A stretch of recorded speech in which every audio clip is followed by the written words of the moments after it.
About the fact that in as much as we're looking at the external factors, we should also be very mindful of internally the factors that are affecting us.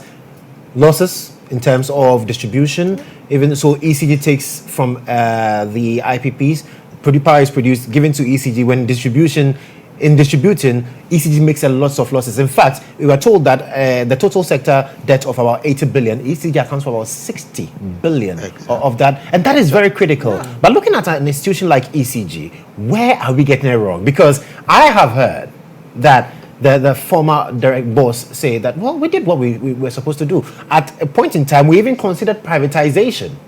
That did not go anywhere. We came back to the arrangements we have. Dennis, really, what are we getting wrong with ECG?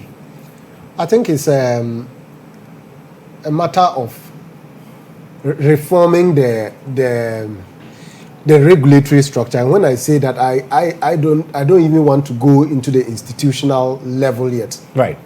If the ECG boss who made that comment had performance indicators that showed that if he was unable to reduce the indebtedness, he couldn't survive in that institution for more than 2 years, it would work. Yeah.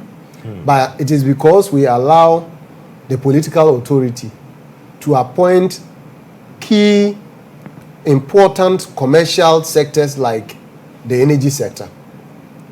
The ECG boss cannot operate effectively if he is subject to the political dictates of the authority in power at the time. It is not just sustainable. It doesn't matter who is in power.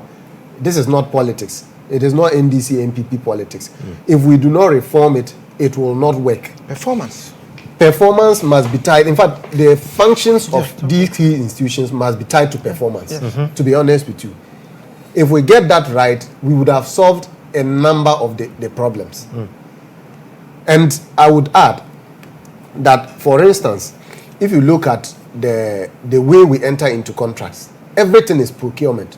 And it's not just the ECG boss sitting there who is the beneficiary of some of those procurements. We know there are invisible hands, and it goes as far as to the presidency and as down as to the political foot soldiers. But isn't that why a board is in place? Yeah. The board is also quite political, if you look at it. There are only a few institutions that are represented there with very little power. And in most cases, the president appoints the board chair. And if you like, do an analysis of the board chairman of ECG over the years and look at their political affiliation. They are very exposed politically. And if you put a politically exposed person as board chair, you put a politically exposed person as MD without clear functional performance indicators, what you are supposed to get will be losses, because it is expected to benefit a certain political regime. And we've done that over the years with both parties. And it is not going to work if we don't. So we need to depoliticize the energy sector. Precisely. The energy sector needs in fact, urgent depoliticization. Urgent? Yeah, very urgent depoliticization. But how do we do that when, of course, with the democracy we run, everybody seems to be appointed by the president? That is why we have a constitutional review process going on. Right. And we have to be bold enough to call a spade a spade.